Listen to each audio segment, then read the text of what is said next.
Everyone, please stand for the pledge of allegiance. Face the flag. Salute. Pledge. Pledge allegiance to the flag of the United States of America and to the republic for which it stands, one nation, under God, indivisible, with liberty and justice for all. Good.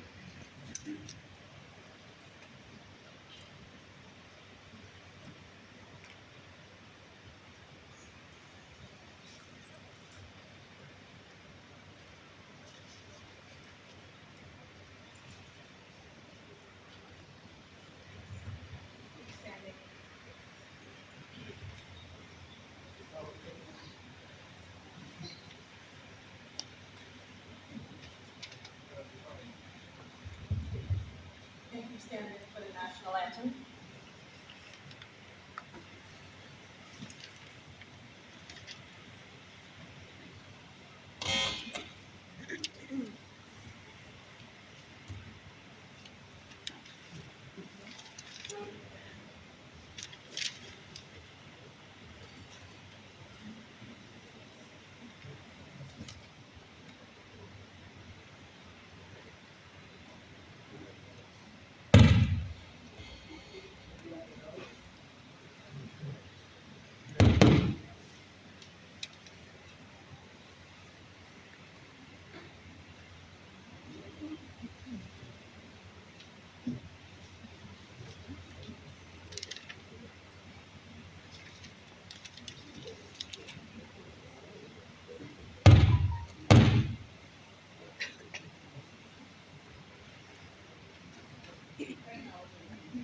Any singers in the house? Yes. Nobody? Want to volunteer to sing? I wish I could. Okay. Sorry for the inconvenience. We have a little issue. I would appreciate your patience. Thank you very much for trying our best.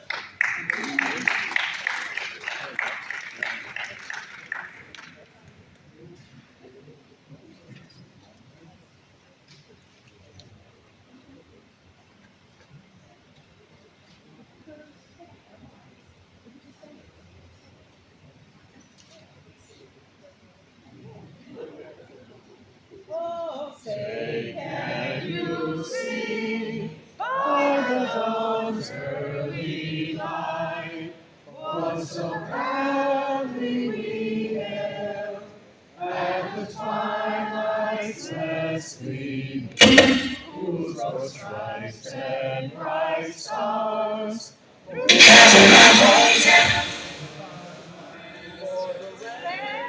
as we watch were so gallantly streaming, and the rockets red glare, the bombs bursting in air, gave proof to the night that our flag was still there. Oh, say does that star-spangled banner yet wave?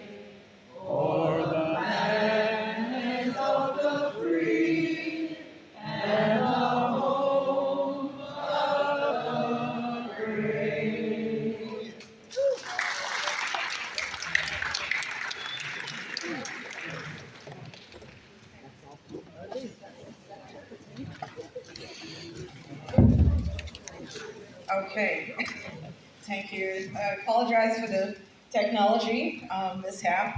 I'm Assembly Member Jamie Williams, that represents the 5th Ninth Assembly District, and it's a pleasure to be before you here today with myself and my colleagues and all of you.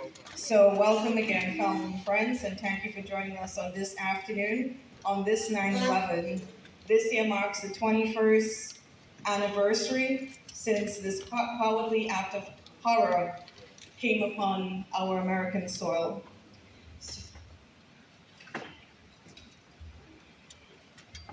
So, without further ado, I want to call upon Deacon Fred Ritchie and followed by Rabbi Daniel Sayani.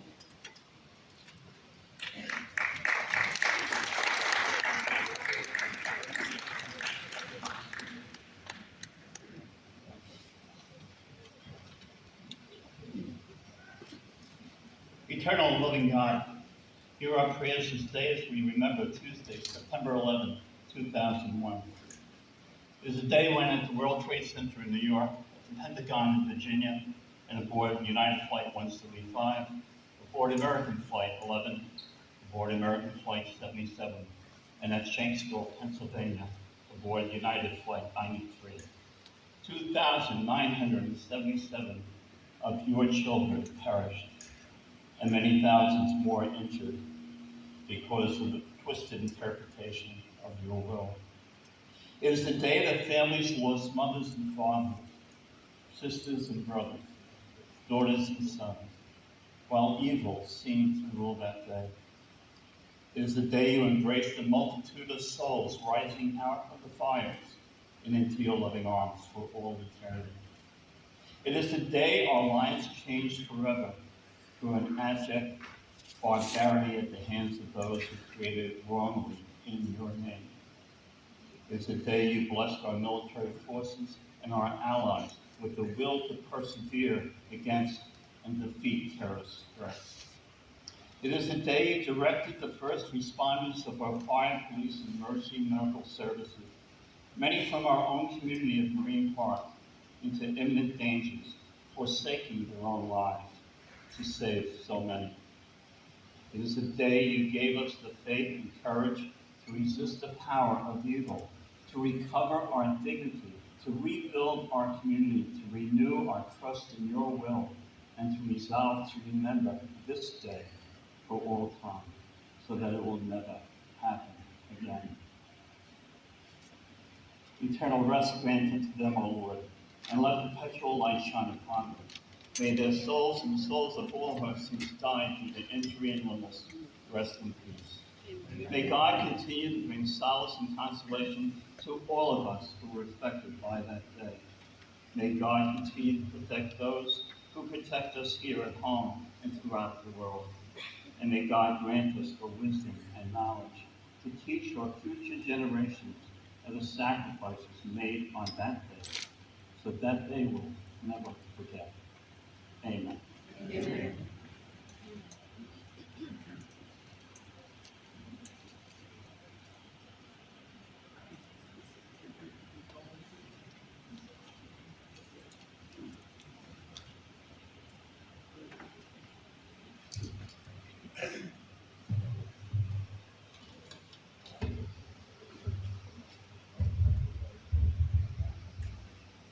Eternal God, source and creator of light, from the depths we have called to you, and we call to you again for courage, strength, and wisdom on this 21-year anniversary of our nation's tragedy.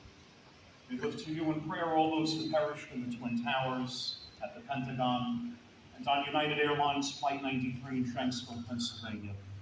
We venerate the heroism of those 343 firefighters and 72 police officers who lost their lives that day while saving the lives of others. Parachamim, our Father, who is full of compassion, we beseech you to shelter the souls of the departed under the graceful shadow of your wings. Console their families, friends, and all who mourn in the hope that all who trust in you will find peace and rest in your kingdom. We pray for the first responders who courageously responded to provide aid and comfort to the afflicted. May their painful memories of that day be healed and transformed into strength and positive resolution. We pray also for ourselves as we seek your strength and guidance, O Lord. We live in the aftermath of this tragedy and under the shadow of future acts of aggression. We stand in need of your assistance. Grant us courage to confront our enemies. Comfort those who stand alone without spouse, parent, brother, sister, or friend. Open our hearts to them and to the children orphaned 21 years ago. Enable us to love more deeply all children who suffer. Accept with mercy our prayers of healing on behalf of the families of the victims and on behalf of the second responders who became ill at Ground Zero. Father of mercy, may our country remain a shelter of peace, a symbol of freedom, a beacon of light and compassion and justice to the downtrodden and oppressed of the world. Strengthen the hands of our people to defend this country and our common values of freedom, justice, and democracy. Avinu Shabbat Shemayim, our Father in heaven, who created all people in his image and likeness, provide wisdom to our leaders and to the leaders of the world, that they be guided with righteousness and peace.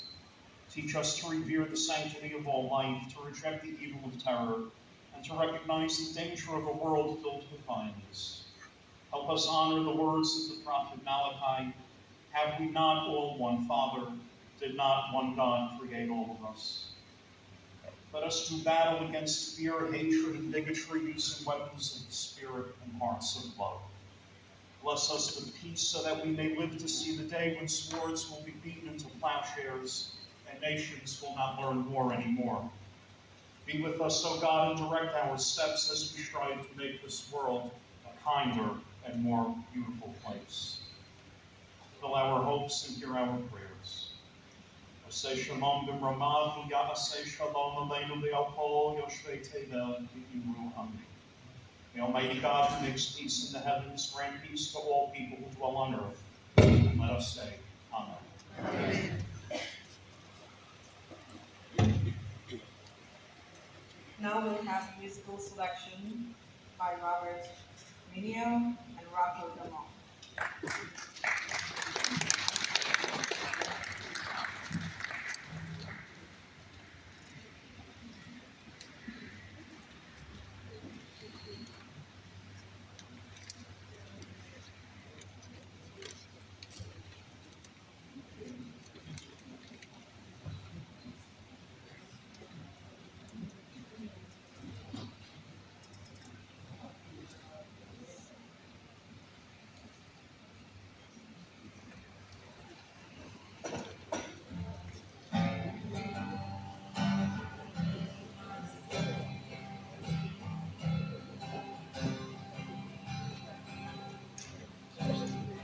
Oh, beautiful for spacious skies, for amber waves of rain, for purple mountain majesties above the fruited plain. America, America, God shed his grace on thee, and crown thy good with brotherhood from sea to shining sea. Oh, beautiful for heroes with liberating strife, who more than self their country love, and mercy more than life. America, America, may God thy gold refine. May all success be nobleness and every gain divine. Oh, beautiful for patriotry that sees beyond the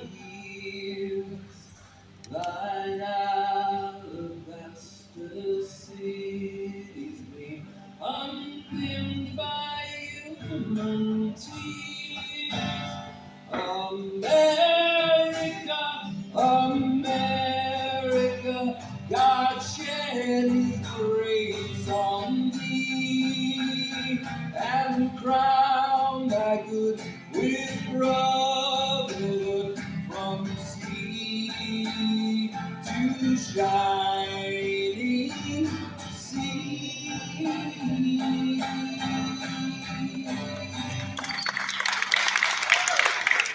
Thank you so much.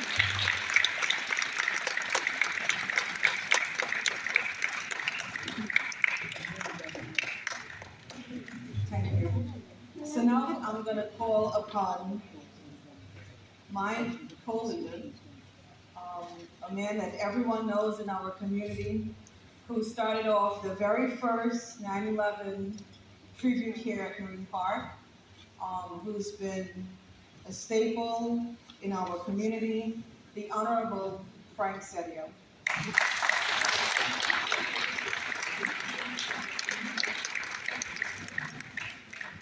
Thank you, Assemblywoman. You know, it's really, I'm astounded. I was really concerned today. I texted Jamie earlier. I said, I hope we have some plan in case it rains.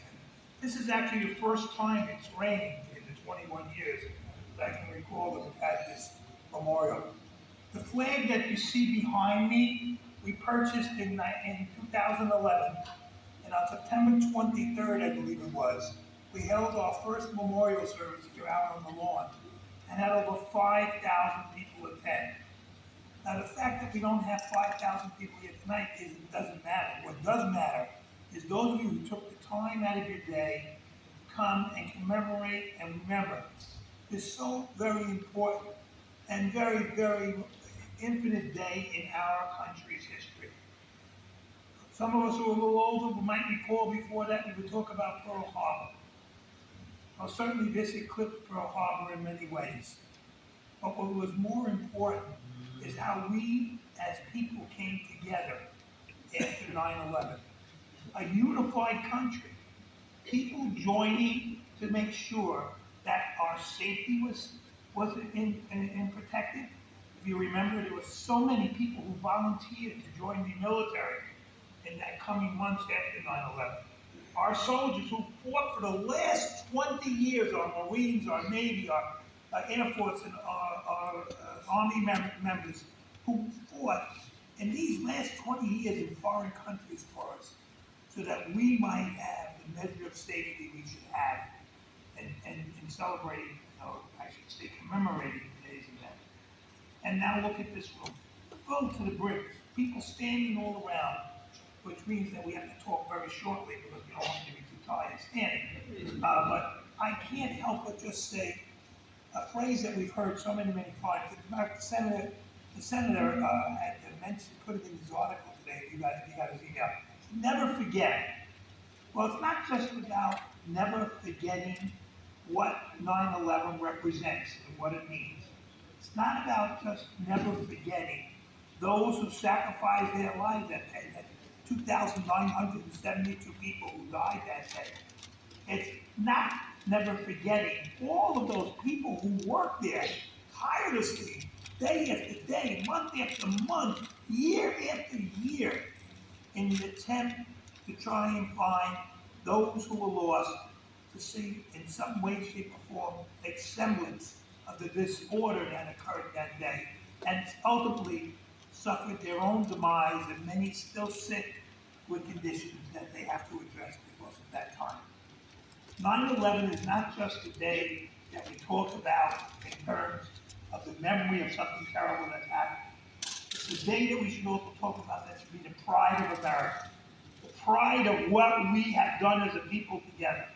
You know, maybe it doesn't seem so great today. There seems to be people arguing on one political side or another. But what's great about us is people are still trying to get here. They're running over that border left and right because they still want to be in America. And we have the privilege of being here as Americans. We have the privilege of being here as citizens.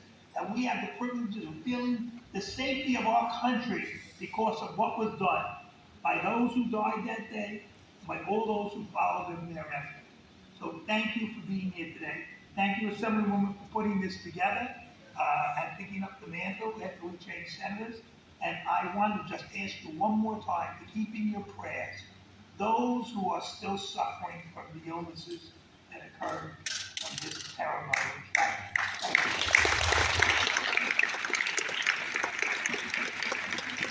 Thank you. Now I'm going to call upon Senator Andrew Bernardis.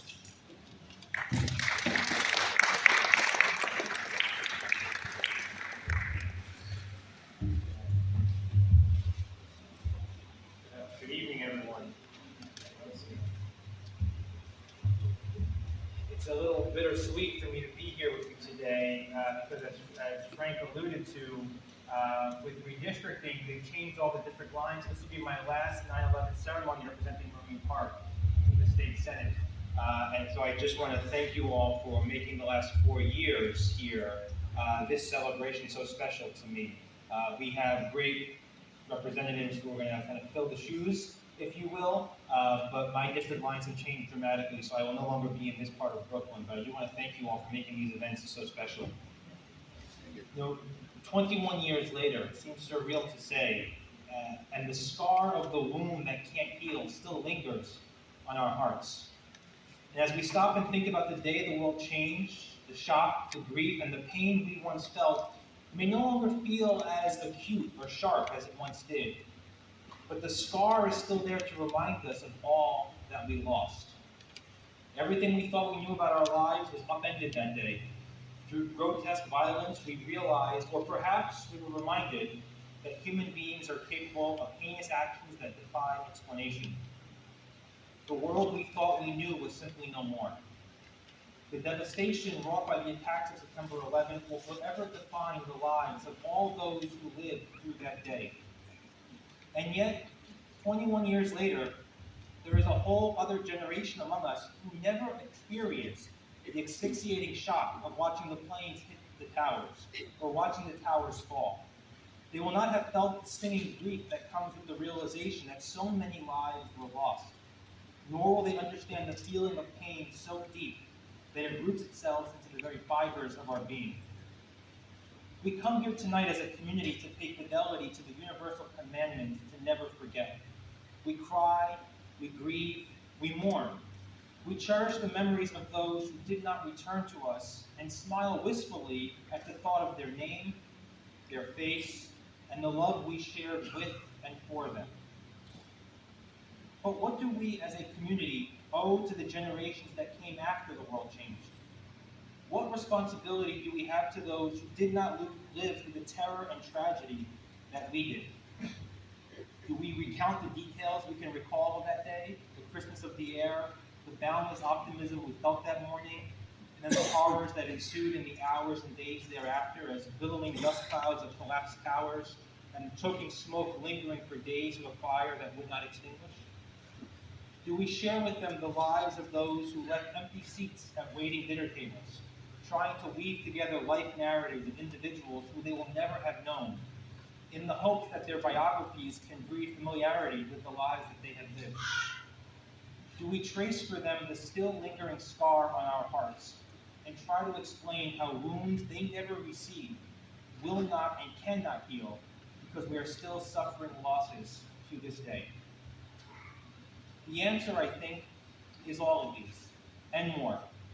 For if we are committed to preserving the memories of what and whom we lost, and honoring the sacrifices of all who gave and suffered, then we must do more than simply say, never forget. We have an affirmative duty to always remember, to live our lives in a way that shows future generations both how our world changed and how it changed us. To not just invoke the story of 9/11, but the story of 9/12 and beyond. If we hope to pass on to new generations the significance of this day, we have to inspire them to understand how this moment not only caused us great pain, but that it taught us to transform that pain into a purpose greater than any single one of us. May the memories of those we lost and loved be with us forever. Thank you.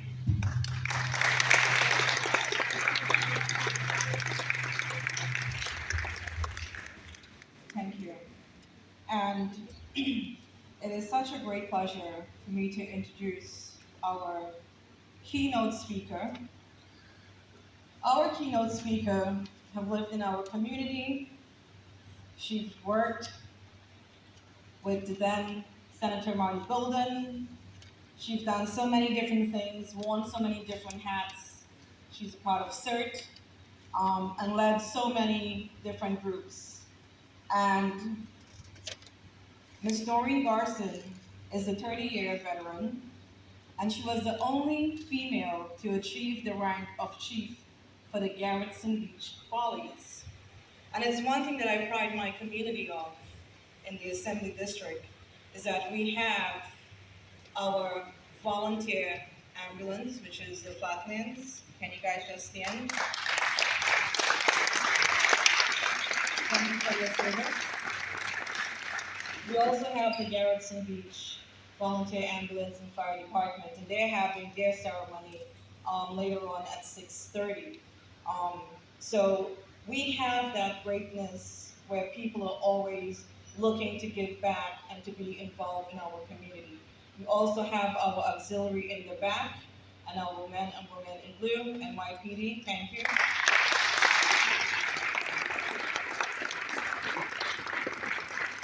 So it is a great pleasure for me to call up our very own keynote speaker, Ms. Doreen Garson.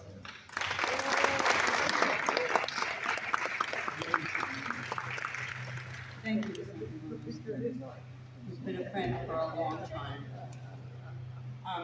Mentioning the volunteers, there's so many volunteers that I can see in this room. This is what makes America great. Anybody who volunteers for an organization, stand up just for a second. Come on, stand up. You don't have to be a first responder. Look at how many people are volunteering for something. This is what makes America great. Without these volunteers, we couldn't carry out what we carry out in our communities. September 11, 2001. Like it was yesterday, am I right? Everybody feels, I wake up in the morning, I want to go back to bed. But I remember, it was a beautiful sunny day. Who would ever think? I was so excited, I was running for city council at the time.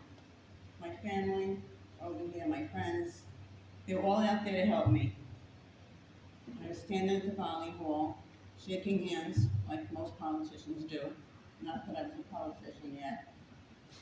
And at 8:45, we'll never be the same again on September 11th. It was the minute before the first plane was hit. And when the first plane was hit, didn't everybody think that it was an accident? Yes. Who would ever think that we would be attacked? Devastating. And I'll never forget that minute that we had. Everything was wonderful. So after 8:46, after that first plane was hit, I thought it was a dream, and I thought it was an accident, and so did most people around me. When we found out that it wasn't, after the second plane hit, trying to get together with the family to figure out what we could do. So most of my family are first responders. Everybody's ready to rush down there to help.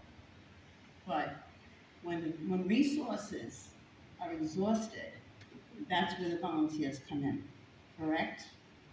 Not everybody can do without the volunteers. So our fire department is all volunteer. Our fire department was called down to man engine 321 with our fire truck. And that left a few of us in Garrettson Beach just to take care of whatever had to be taken care of, ambulance service, another fire truck. But that lasted all day, and we thought it was going to be a temporary thing. So those volunteers in 321 waiting to be called here in the whole community. Garrettson Beach, Marine Park, and we were going to man all the way down to Gravesend because all the resources, the city resources, were being used and moved. So we decided that 2 of us at a time were going to go down and try to help out. So at 8 o'clock, my partner and I who was the chief, the assistant chief at the time. I was a captain. We got together some first aid equipment, some masks, of course our gear, and we headed down. Going through the tunnel was all white. You couldn't see anything. It was black, it was all white. So we didn't know what we were even going into. But that's what responders do. Right? You go in and other people are coming out. So we were going in, and at the other end of the tunnel was the police department looking for IDs. Whoever wanted to come in had to have some kind of a first responder or second responder ID. So they let us in, and they said, go find a place to park. We couldn't see anything. There was nothing but dust in the air. Find a place to park. We didn't even know where we were. So we just traveled really slow, and we didn't see people. We didn't see anybody. So we wound up parking over on Thames Street. And all the cars in front of us and behind us were covered with dust. So we know nobody had been there for a long time. We went towards the water just to see if it was any better vision, and it wasn't much better. So we found one of the hotels who had all the windows blown out. So we figured, we don't see people, we're gonna be bringing people and looking for someone to help. So we set up a first aid station. With whatever we had, went back to the car, we got all of our first aid supplies. And then there was this Snapple machine. It was wonderful. There was nothing else to drink anywhere. So we set up Snapple, we set up a first aid station, and then we had a few doctors that came in, and they needed their eyes washed out. They were full of dust. Everything was full of dust, and who knew what it was at the time? Everybody said it was safe.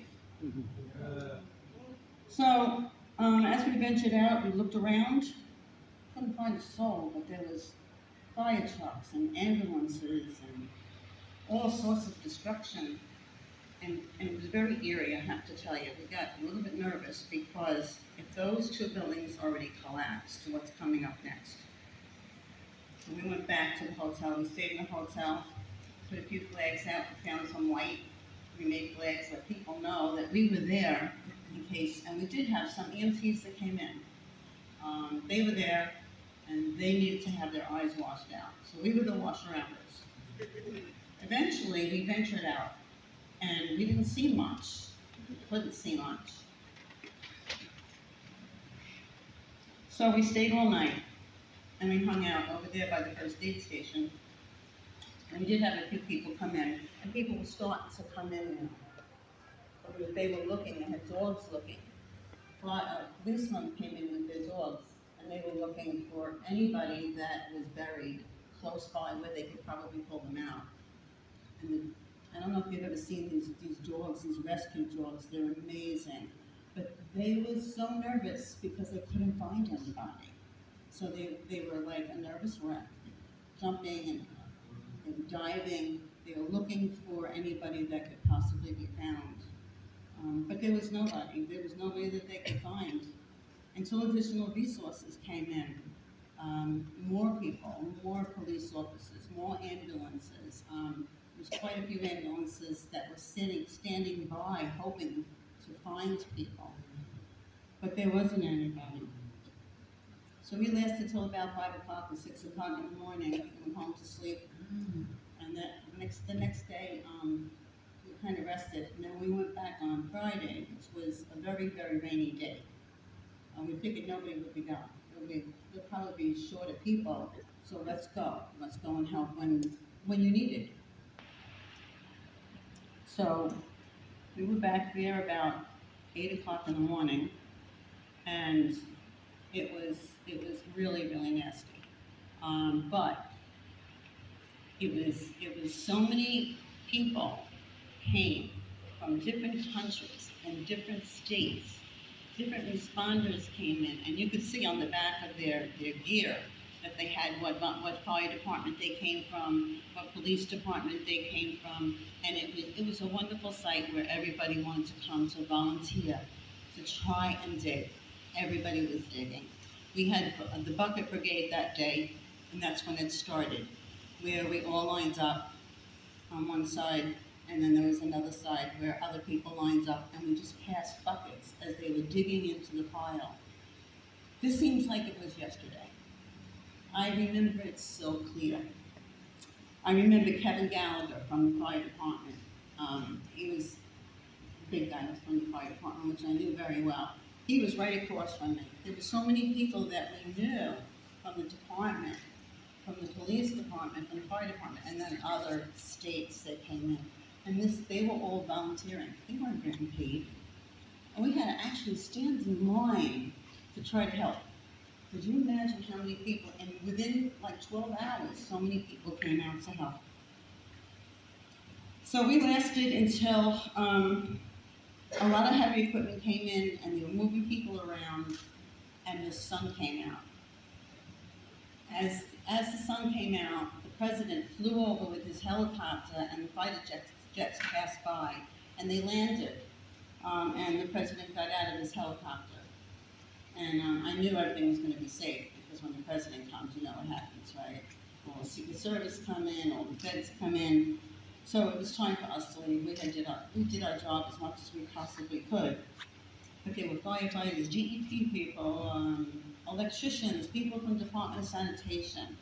And that's why I started this little speech about volunteering. These people were volunteering. Nobody was getting paid to do any of this for a long time.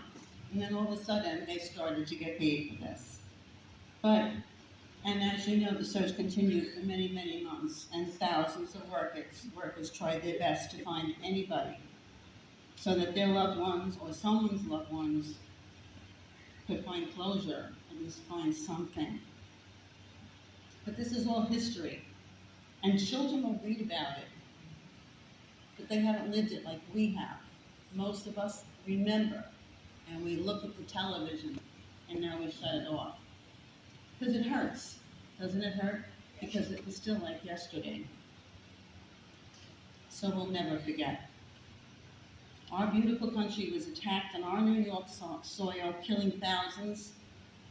Still so many people getting sick from the dust that they said was going to be okay.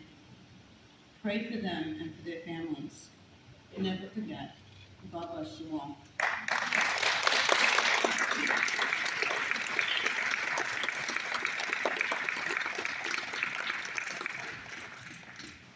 Good afternoon. I'm Maria D'Alessandro from the Park Belongings.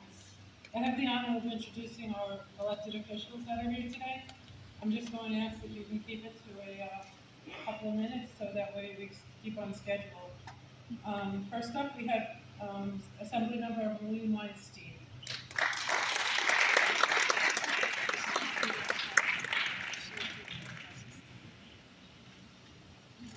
Thank you.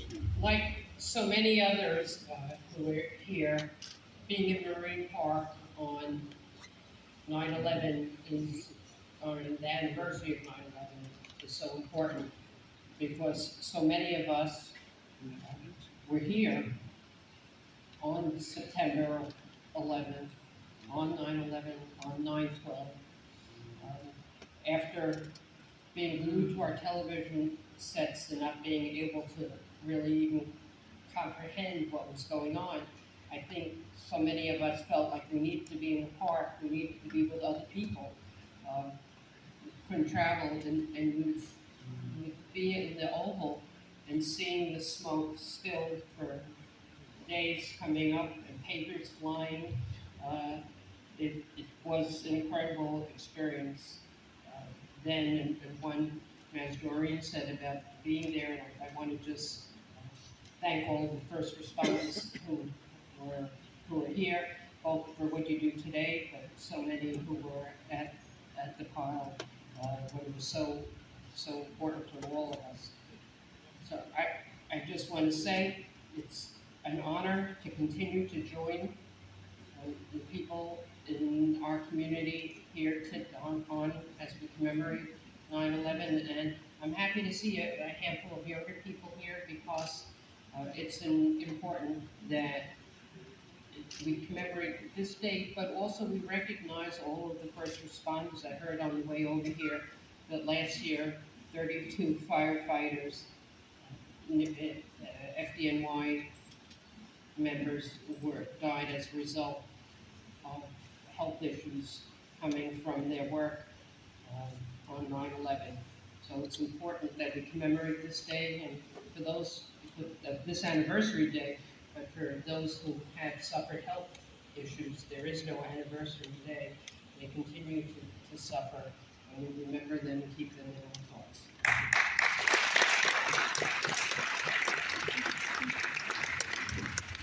Next, we'd like to extend the photo.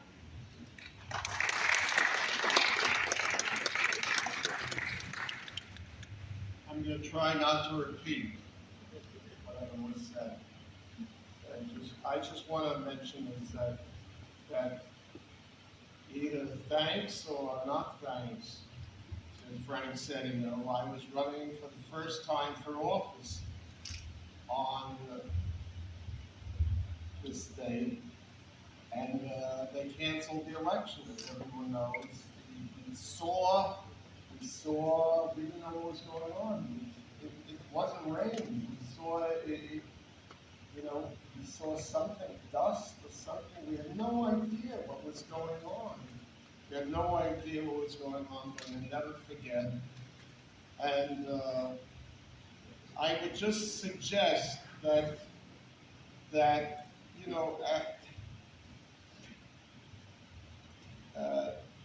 remembering, as somebody said, not forgetting is important, but what can we do today? What can we actually do to remember them? And I would suggest that our firefighters, our police department, our volunteers, when we see them, go over to them, say thank you for everything you're doing. And I think that is the best way that we can do something to remember all those that sacrificed their lives for us. And I would just say that my mother, may she live and be well, is 102, not well, 102. She says she was born here. She says this is the most wonderful country in the world, and we must not forget it.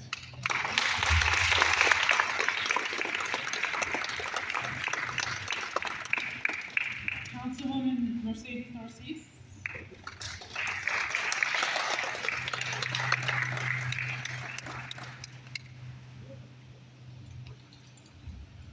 Good afternoon, everyone, or should I say good evening? 9/11. Can I believe that it's already 21 years since the attack on our city and our nation?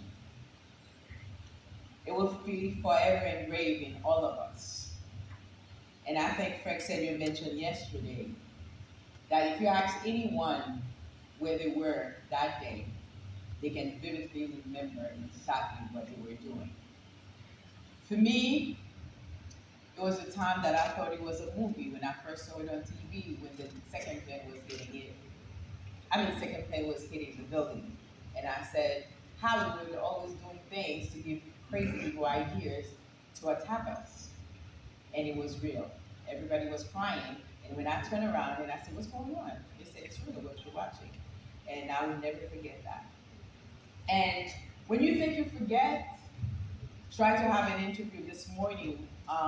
This young lady came to have an interview with me and talking about 9/11. As I'm explaining it, tears are coming down. And I realized we will be forever, ever have that in our memory, and we'll always be affected by it whenever we remember. But the idea of being here is history. You just have to speak about it, or else it will repeat itself. And someone said, this is the greatest country in the world. Yes, it is the greatest country in the world. But if we don't have people to protect it, the greatest country in the world, the next thing you know, everybody else is gonna control us. So it is up to us to say how the best way we're gonna protect the country that we all love. The country that we travel from far to be here to say, this is my country. So since it is our country, when 9/11 happened, we became best of friends. We forget about our race, our gender, our color, everything, to be one to protect this country, this city. So, having said that, it's the same love. If we want to remember what took place in 9/11, that will help us carry through and protect this great nation and this great city, I should say, too, as well. So, I'm committed to work with everyone, and I believe we should not just bypass and make things sound cute and because it's convenient, but it's all the time. You have to remember caring, loving, protecting. Let's protect our city and our nation. So thank you, Dr. Smith.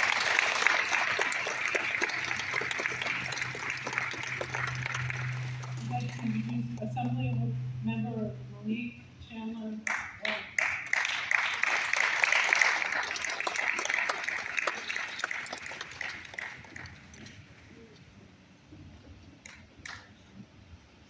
Good evening, everyone. My name is Monique Chandler Boardman. I'm a New York State Assemblyman. I replaced the former Assemblymember Nick Perry, who has served our district 58 for 30 years, served in the military, went on to serve the U.S. as the U.S. ambassador to Jamaica, so he resides now in Jamaica. But as we know, when we talk about 9/11, I normally introduce that I have 4 children, my oldest being 21, married for 21 years. So if you know the 21, actually, my daughter was born on the 13th of September. So it will forever be engraved in my head that once I saw what was happening on TV, like my colleague, councilmember just said, my husband said it was a movie. That night I went into labor. And it was very scary having a baby into all of this. And what does that mean? Especially when you don't go home with it, and that baby doesn't come home with you, and all you hear is helicopters, and that you don't know what's going on. But when I stand here today, this is not the district I cover.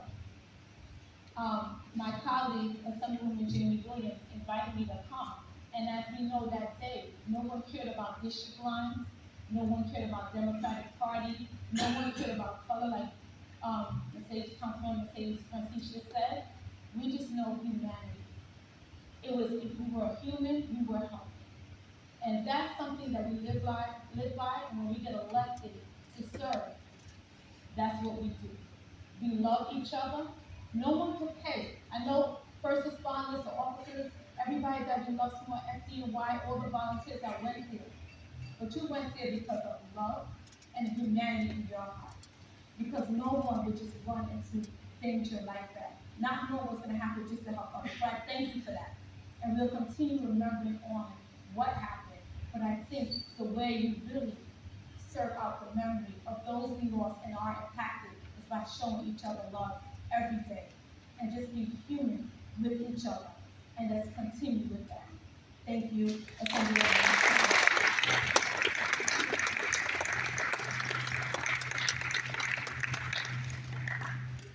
Thank you, Assembly Member. And I just want to do a few acknowledgements. We have the Honorable Council Member Carmine Carro. We're blessed to have 2 district leaders. First one is District Leader Melba Brown. And we have District Leader Jennifer Fauché. Did I miss any district leaders? Okay. And we also have Nancy Welby, who is the Chief of Brooklyn Division for the CERT right here.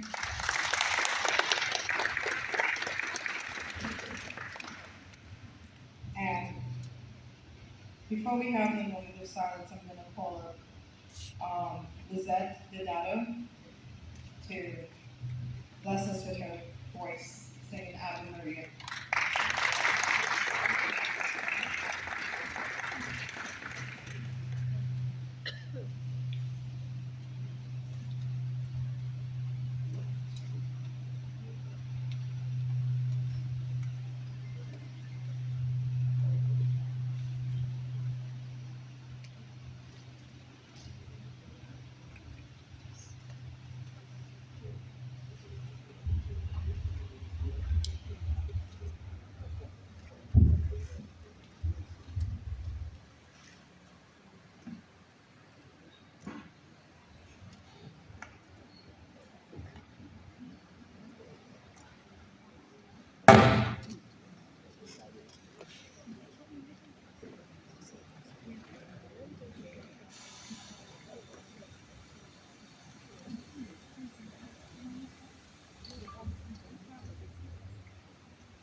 Okay.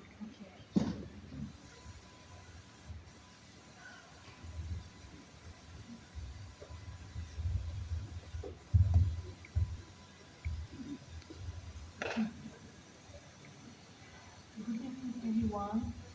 Before I start singing Ave Maria by Schubert on this very meaningful commemoration ceremony, I would like to thank Assemblywoman Jamie Williams and all the staff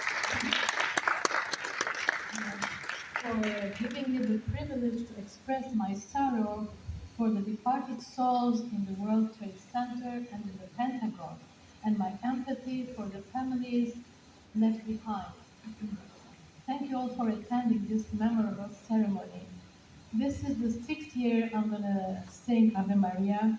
I started singing it with Senator Mark Golden and his chief assistant, Mr. Anthony Testaverde, offered me for the first time 6 years ago. May he rest in peace. Then I continued with Senator Andrew Bernardes. I thank him also for giving me the opportunity. And this is the sixth year. So this year I'm going to sing it with some background music.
Thank you so much.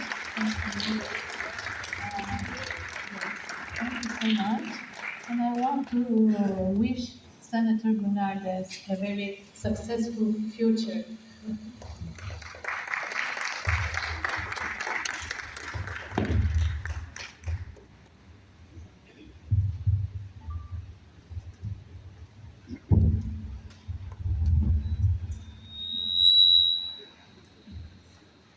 Now I'm gonna call upon one of our very own neighbor here in Marine Park, Commanding Officer of Community Affairs from One Police Plaza, Inspector Richie Cantor.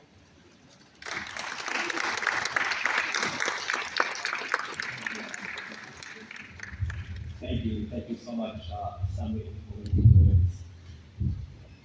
It's a real privilege for me to be here for many reasons. First, I'm actually a resident right here in Marine Park, raising a family here, a great community. Second, I was an auxiliary police officer on September 11th. I responded to the World Trade Center. I was there before the towers collapsed. And finally, third, because Assemblywoman Williams, Jamie Williams, you brought together so many great people, so many great leaders, from the elected officials here, including Frank Sayo, who I see everywhere. Frank, it's amazing. Thank you for the friendship. To the community leaders here. I know what this, like Senator Felder said before, about thankfulness, about purpose, having people come together, that we saw tragedy. I think he said also we canceled the elections that day. The primary was canceled. There was so much uncertainty, so much unknown. Even at the scene, if you listen to the tapes, we don't know if there's a third plane headed into New York City.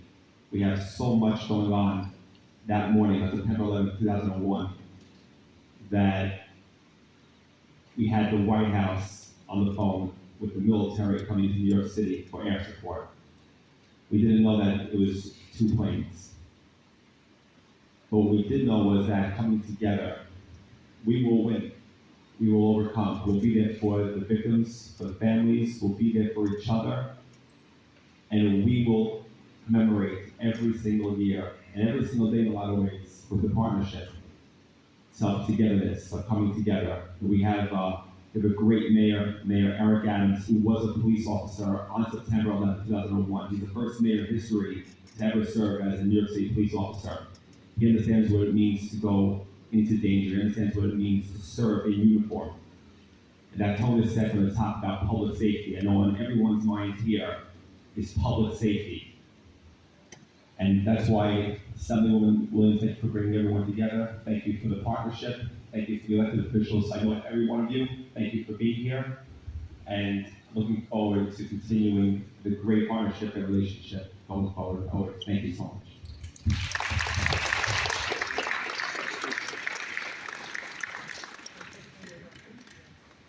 Now, can everyone stand for the moment of silence?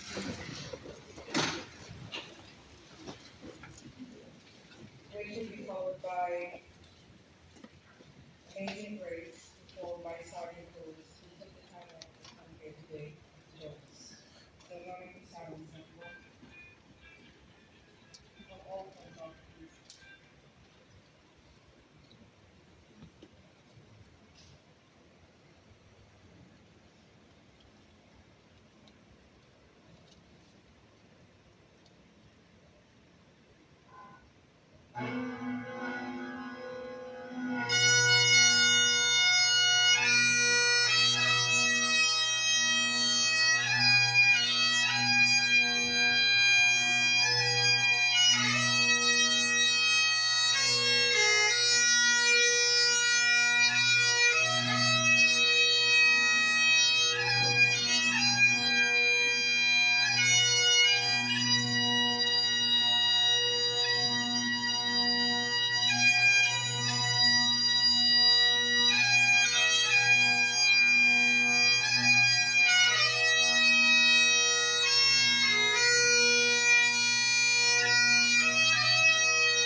And as we conclude, I just want to say a special thanks for the Canarsie Lions and the Marine Park Lions that's here as well.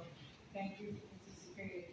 And I just want to share these few words from St. Francis of Assisi. It says, Lord, make us an instrument of your peace. Where there is hatred, let us sow love. Where there is injury, pardon. Where there is doubt, faith. Where there is despair, hope. And when there is darkness, light. When there is sadness, joy. I ask and I thank you for joining us this afternoon here as we pay tribute on the Senate level.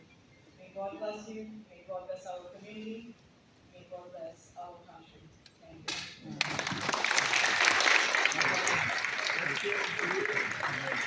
you.